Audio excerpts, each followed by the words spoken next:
الحمد لله رب العالمين والصلاة والسلام على سيد المرسلين وخاتم النبيين سيدنا وحبيبنا محمد وعلى آله وصحبه أجمعين ومن تبعهم بإحسان إلى يوم الدين.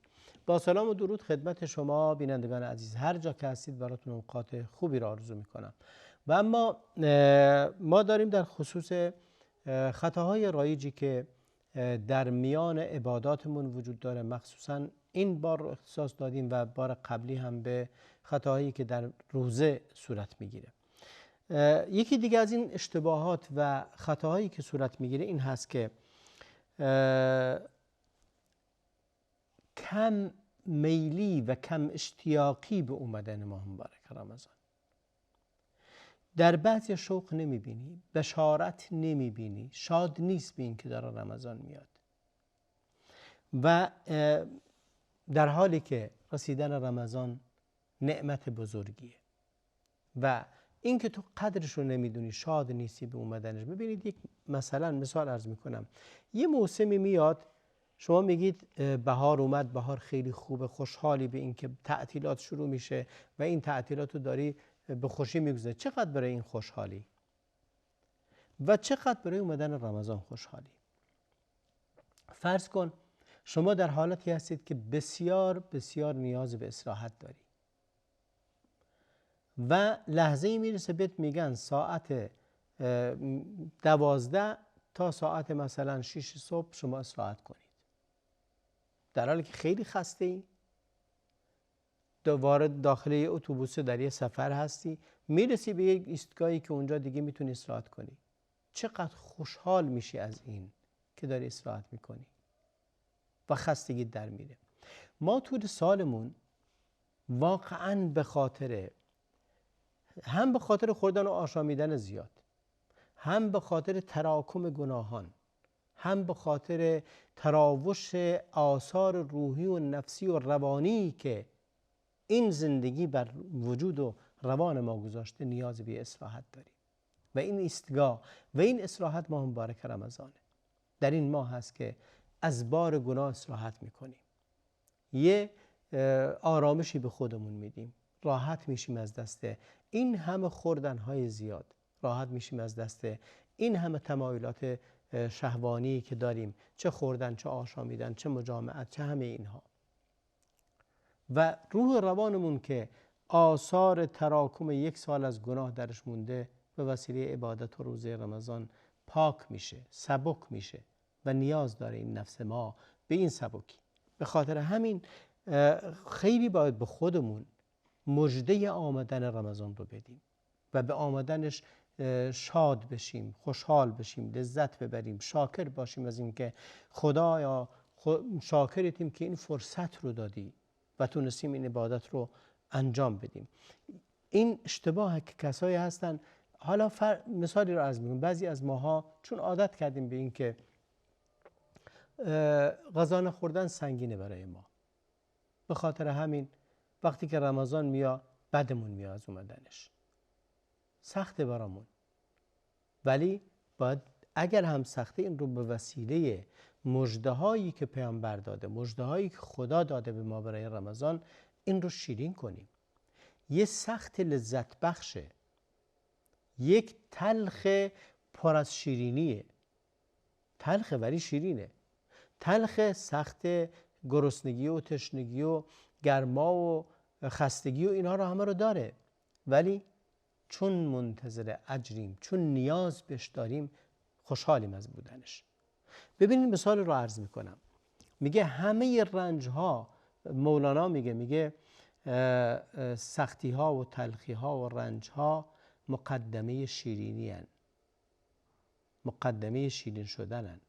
به خاطر همین قبولش راحته. یه مثال رو میگه شما وقتی که رفتی میدان بار تعدادی مردم هستن که بار میبرن، کارگرایی که ایستادن در انتظار این که بار من و شما رو فلان و فلان و خریدهای ما رو به کول بکشن تا برسونن به مقصد. قدیم با کول میبردن، امروز با ماشین میبرن.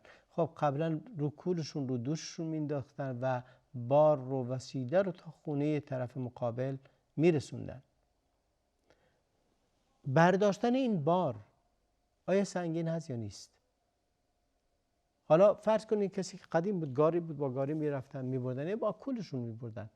یه فرشی رو خریدی، یه یخچال خریدی، تلویزیون خریدی، لباسشویی خریدی، چیزایی که سنگینن، همه اینها رو اونا میبردن برای شما. و وقتی که میومدی به کدوم یک از این کارگرها بدی، همشون میومدن جلو و هر کسی میگفت بده به من، بده به من، با اشتیاق ازت خواهش میکرد که بهش بدی. چرا؟ مگه نه این است که برداشتن این بار سنگینه؟ مگه نه اینه که اصلا عرق باید بریزی تو گرمای رو کولت بذاری و بکشی ببری؟ خب چرا داری سر و دست میشکنی برای اینکه بده که اینو به کولت بذاری، رنج بکشی زیر فشار این بار سنگین و اون رو برسونی؟ حالا شما این رو بذار کولبرهایی رو که امروز همه شما شاهدش هستید. این کولبر وقتی که میره روی قله های، یعنی کوه های سر به فلک کشیده، راه های بسیار سخت و ناهموار که هر چند مدت ما خبر سقوط افرادی از اونها و فوتشون رو میشنویم، یا اینکه حتی بهشون تیراندازی میشه، ولی با این وصف وقتی که طرف بار داره، اینا با منت میرن میگن بارو بمون بده. منت طرف رو میکشن، ازش خواهش میکنن، تمنا میکنن، میگن خواهش میکنیم این بارو تو بده ما ببریم، جونمون رو به خطر بندازیم. رنج این که این بار سنگین رو توی برف و توی باران و توی سنگینی و توی دره ها و کوه ها، همه این رو در جاهای خیلی خیلی سخت این بار رو حمل میکنه و وقتی میاد بار رو تحویل میگیره ازت خواهش میکنه که بهش بدی. ممنونت هم میشه که بار رو بهش بدی. چرا؟ چون انتظار یک اجر رو داره، چون میخواد اجر بگیره. اون کولبر میخواد اجر بگیره، اون فراش میخواد اجر بگیره، ولی داره کار سنگین میکنه. اون کسی که داره بنایی میکنه، کارگری میکنه، همه اینها دارن کار سنگین انجام میدن. آیا لذت داره این کار؟ مگه نه این هست که مشقت و رنج داره؟ ولی چرا با اشتیاق انجام میده؟ چرا داره ازت خواهش میکنه بهش بدی این کارو؟ چون در انتظار اجر و شیرینی و پاداش اجره. من شمایی هم که روزه میگیریم باید به این دید نگاه کنیم به رمضان. ما در طول سال وجودمون، دلمون، روانمون از آثار گناهان زنگ زده، روانمون خسته شده، وجدانمون خسته شده از گناه. نیاز داریم به اینکه پاک بشیم، نیاز داریم سبک بشیم، نیاز داریم به اینکه خدا بهمون اجر بده و گناهانمون پاک بشه. اینه که باید خوشحال باشیم، بلکه همونطوری که سلف این کارو میکردن، مثل اون کارگری که داره خواهش میکنه از صاحب کار که کار بهش بده، ما از خدا خواهش کنیم، از خدا تمنا کنیم، التماس کنیم که خدایا ما رو به رمضان برسون، بلغنا رمضان. این کار رو باید بکنیم. چرا؟ چون داریم اجر میگیریم. پیامبر فرمود من صام رمضان ایمانا و احتسابا، کسی که روزه گرفت ایمان، با ایمان و احتساب. احتساب یعنی چی؟ یعنی برای اجرش حساب اجر کرده. چون حساب اجر رو کرده داره روزه میگیره برای اینکه خدا بهش اجر بده. در نتیجه کسی که این کار رو بکنه خداوند گناهانش رو میبخشه. پس باید حتما یکی از کارهای مهمی که داریم میکنیم خوشحال شدن، همونطوری که اون کارگری که داره التماس میکنه از صاحب کار با شادی و نشاط و انرژی میره میدان اون کار و کار رو میگیره و تلاش میکنه به درستی انجام بده، ما با همون انرژی و شادی، با همون خوشحالی، با همون سرور از خداوند بخوایم که رمضان بیاد و با همون شادی و انرژی و خوشی هم از رمضان استقبال کنیم. اینم خطاست از اونایی که گفتم بدونید که اونایی که با کسالت و تنبلی و با اکراه و اجبار و از اومدن رمضان خوشحال، بازم رمضان اومد، حالا کی میره کی تموم میشه، این خیلی نقطه مهمیه. نقطه دومی که وجود داره، یا چهارم ببخشید، یا خطای چهارمی که وجود داره در کسانی که روزه میگیرن در رمضان اتفاق میفته، این خطا هست که بعضی از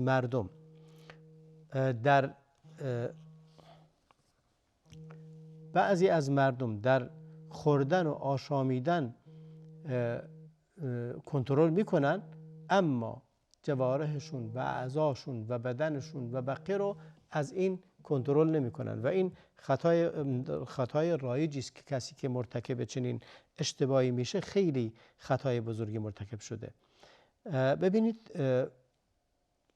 گفتم در یکی از بخش‌ها نمیخوره، نمیآشامه، اما چیکار میکنه؟ یک کاری که میکنه اینه که گوشش رو گوش میده به موسیقی، چشمش رو داره فیلم و سریال هایی نگاه میکنه که درش مبتذل وجود داره و پاشو میره کل وقتش رو در بازارها و در جاهایی میره که نباید بره. به جای اینکه بره مسجد و تراویح بخونه میره جای دیگری که درش لهو و لعب وجود داره. من نمیگم ممنوع نیست لهو و لعب مباح، اونایی که ورزش کردن خوبه، پیاده روی کردن خوبه، خرید کردن اشکال نداره، همه اینها هست، ولی جایی که میدونی حرامی وجود داره نباید بری، نباید پاتو بذاری اونجا. و اینها هست که انسان مسلمان باید حتما همونطوری که شکمش رو از خوردن و آشامیدن حفظ میکنه، باید دست و پا و چشم و گوش و زبانش هم از بقیه گناهان حفظ کنه.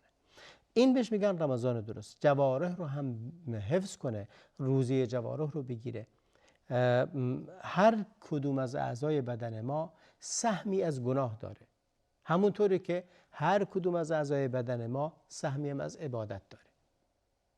وقتی کسی که پیامبر فرمود در مورد گناه فرمود چشم زنا میکنه و زنای چشم اینه که نظر میکنه و زنای دست اینه که لمس میکنه و زنای پا اینه که میره به طرف این زنا و زنای زبان اینه که در اون خصوص حرف میزنه. امروز خیلی ها هستند که اهمیت نمیدن به این نقطه.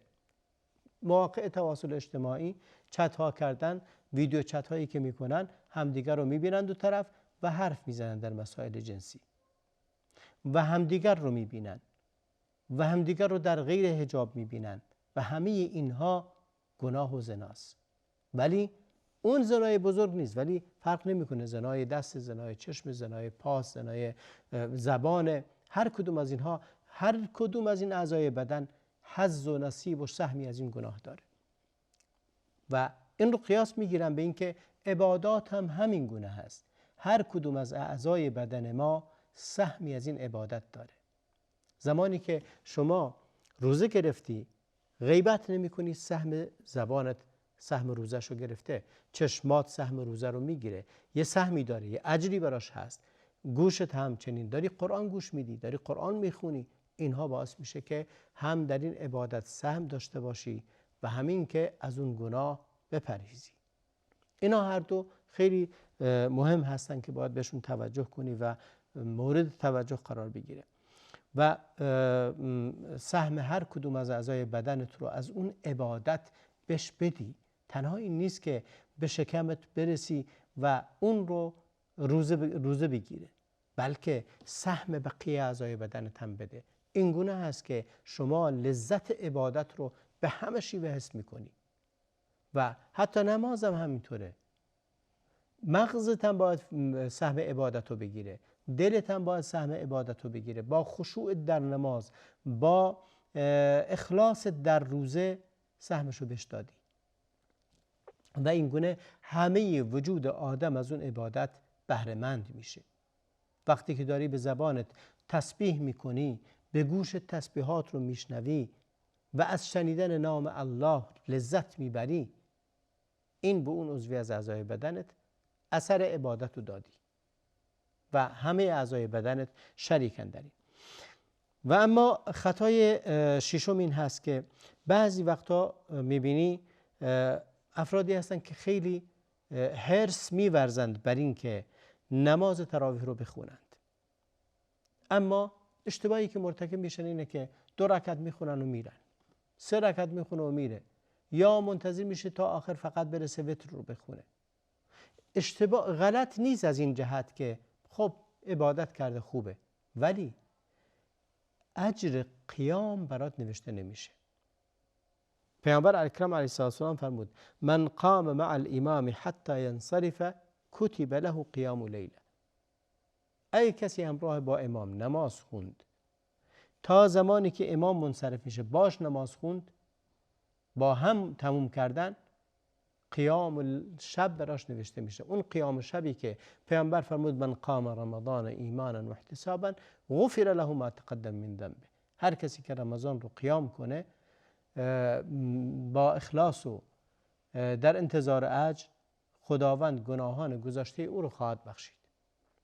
ولی اگر شما قبل از اینکه امام منصرف بشی قیام اللیل برات نوشته نمیشه. عبادت هست، نماز هست، اجر و ثواب داری، اما اجر قیام رمضان رو نداری.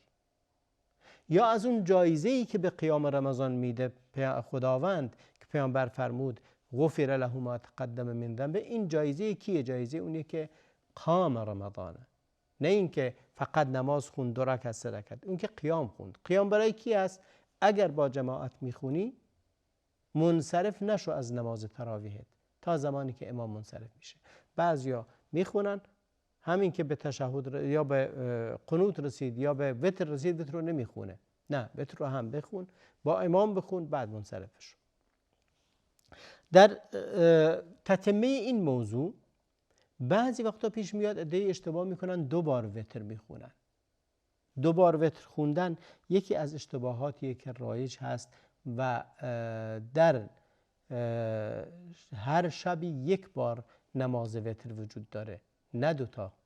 در هر شب 1 بار نماز وتر وجود داره و اون نماز وتر رو باید حتما 1 بار بخونی. اگه همراه با امام نماز وتر خوندی، نماز وتر رو همراه امام خوندی، بعد از اینکه امام سلام داد دیگه، اگه بار دیگه خواستی خودت برای خودت نماز بخونی، تهجد بخونی، تو خونت بخونی، دیگه نیازی نیست بار دیگه وتر بخونی. یا اگر رفتی مسجد دیگه که قیام میخونن، یعنی تهجد میخونن آخر شب، دیگه لازم نیست با اونها وتر بخونی. میتونی وتر رو نخونی، نیت 2 رکعت شفع بکنی، بعد اینکه امام سلام داد بلند شی و 1 رکعت رو تکمیل کنی. و این گونه تکرار وتر نمیشه در رمضان. تکرار وتر کردن خلاف سنت است. در هر شبی 1 بار وتر خونده میشه، نه 2 بار. و این هم از اون قضایایی که لازم هست که بهش توجه کنیم و اون رو مورد عنایت قرار بدیم. ما این گونه به انتهای برنامه امروز رسیدیم. تا برنامه دیگر و هفته دیگر همه شما را به خدای بزرگ میسپارم. و صلی الله و بارک علی نبینا محمد و علی آله و صحبه اجمعین.